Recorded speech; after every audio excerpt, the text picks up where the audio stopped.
Like most MMOs, SWTOR has a holy trinity for group composition, which generally includes a DPS, tank, and heals in some variation or form.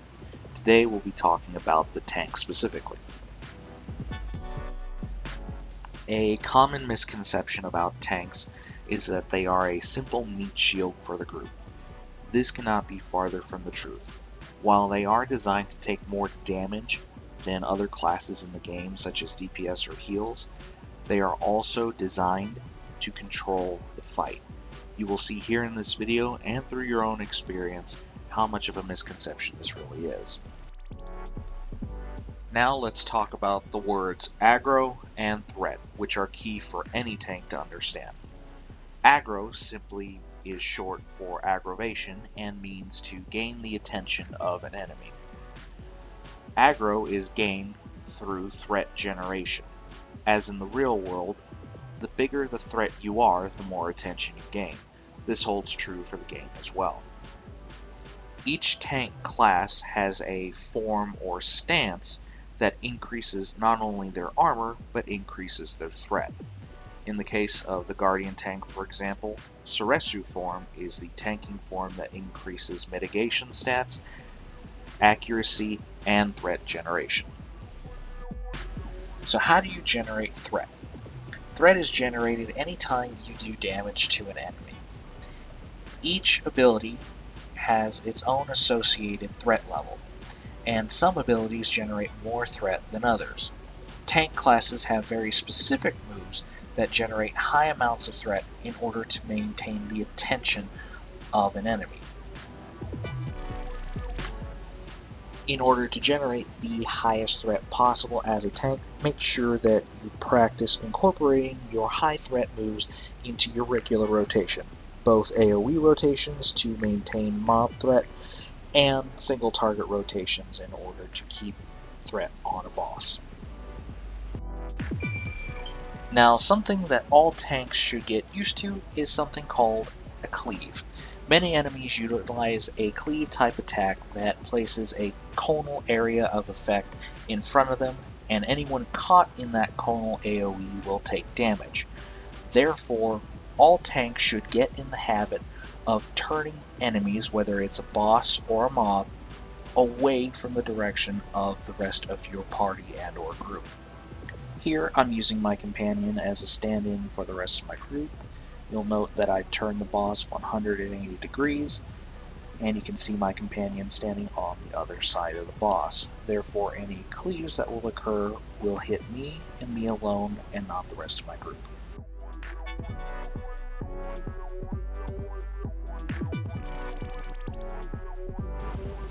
So in tanking any mob, you need to follow 4 basic steps. You first need to A, assess the enemy's strength. You need to determine what type of enemies are in the group. B, you need to determine which enemies in that group you need to control. C, you need to then run a quick simulation in your head of how you will control the fight. And D, you need to engage the enemy, carry out your battle plan. So note here that this mob contains 4 enemies total, 1 gold star, 1 silver, and 2 trash. You now need to determine which enemies to control. So in this mob, I want to control the gold and silver stars, as they represent the biggest threat in terms of damage to the rest of the group. Now I'm going to go over my head what I'm going to do for this pull. I'm going to first engage the silver star, get his attention, and then jump to the gold and maintain its aggro while the DPS wipe out the trash, silver, and then the gold. Okay, so here you'll note I've thrown my saber to get the silver's attention and jump to the gold. You'll note that the DPS will wipe out the trash first, then the silver, and then the gold. As you can see, I'm simply maintaining aggro on the biggest threats in the group as the DPS wipes them out.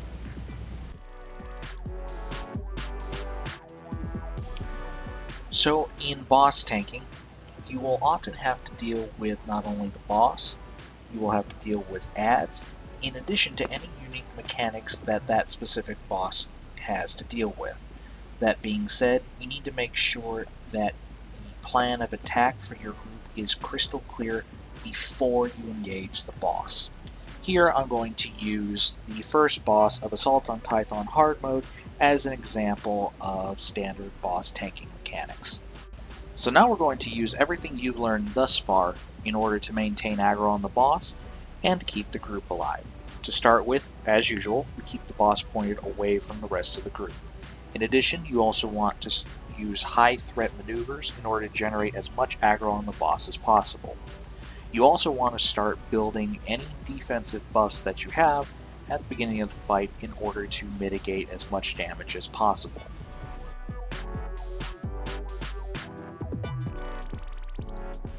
Here you'll note that the boss has begun to throw down red circles on the ground. As the tank, you want to make sure that you step out of them in order to reduce the amount of damage that the healer has to compensate for during the fight. So now we've skipped ahead a bit to where adds will spawn into the fight.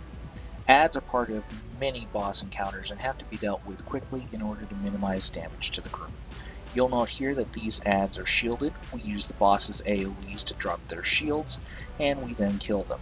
I separate from the rest of the group and tank the adds on one side while the rest of the group kills adds on the other side. These adds are special in that they're proximity based and will attack what's closest to them. You need here to use your cooldowns wisely when you're separated from the group in order to keep yourself alive and to give the healer a break. Finally, a few more thoughts here at the end. During the fight, especially with adds that take your attention away from the boss, it's possible that you will lose aggro on the boss itself. In that case, you need to taunt back. You'll also need to hit the boss a couple of times in order to maintain aggro from the taunt.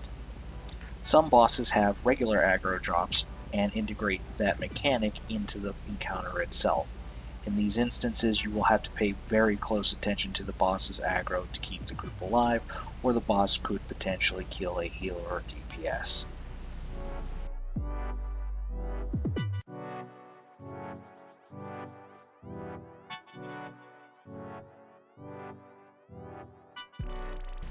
So now we'll move on to raid tanking. In any raid in SWTOR, you generally have about 8 to 16 people. Regardless of the total number, you generally always have 2 tanks. Now, I cannot stress this point enough that communication between the tanks is not only critical, it's often necessary to the success of the group. If you don't have good communication between the tanks, most of the time it will result in failure of your group to down the boss. So here you'll see an example of why communication is critical. At the top of the frame, you'll see adds will spawn in during this boss encounter. At that point, I will AoE taunt the adds and get their attention. The AoE taunt will not only get their attention, it'll also get the boss's attention. If I didn't call out my AoE taunt, my fellow tank wouldn't know to taunt the boss off of me. In more difficult encounters and harder versions of this fight, that could lead to so much damage on one tank, it could kill that tank and result in a wipe for the group. So again, communication between the tanks is critical. In addition to calling taunts, tanks also sometimes have to deal with tank swaps. These are caused when a debuff is applied to a tank, which makes it unfavorable or impossible for them to hold aggro. As an example, we'll look at the Story Mode Ravenger's Torque encounter. Here, you'll see that the Sick of You debuff has been applied to Tarusa, one of our tanks in the encounter. At this point, our second tank, Nick, will taunt off of Tarusa to get the boss's attention. The Sick of You debuff increases the damage that the first tank, Tarusa, takes exponentially, meaning it would be very difficult for healers to heal through that debuff's damage. So, tank swapping is a necessity here. Again, good communication between the tanks will ensure efficiency between the tank swap mechanics and will mitigate the most amount of damage possible, ensuring happy healers.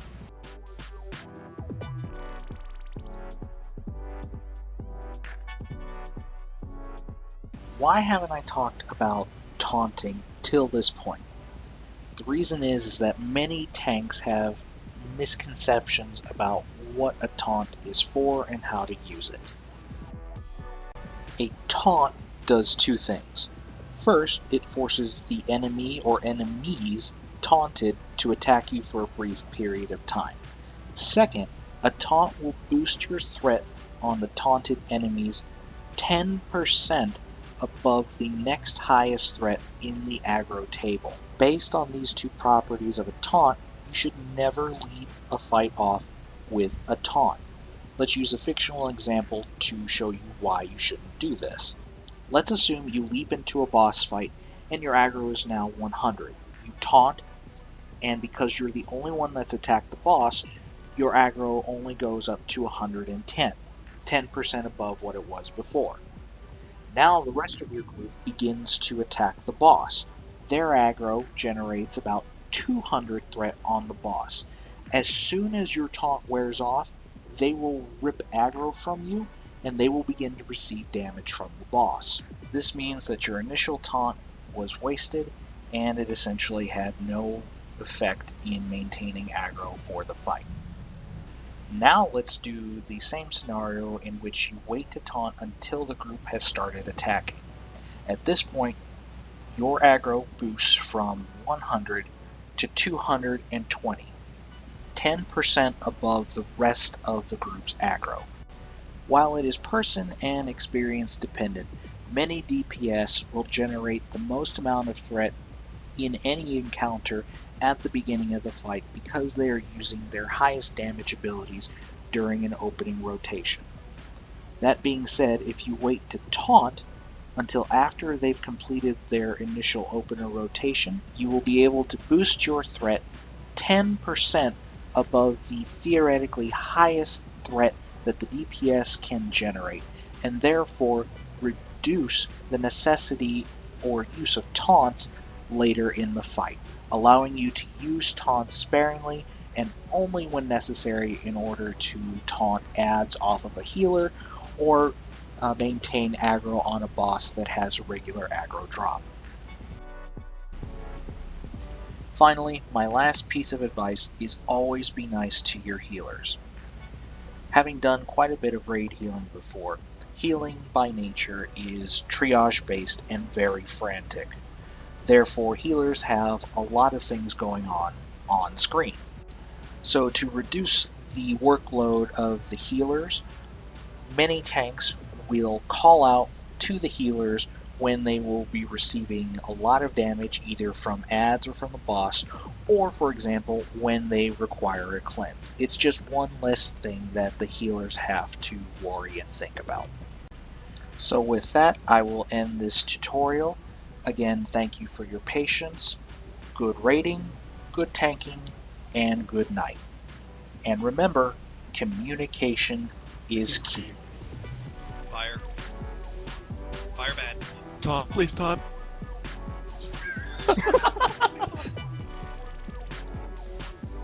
No, see new taunt ever.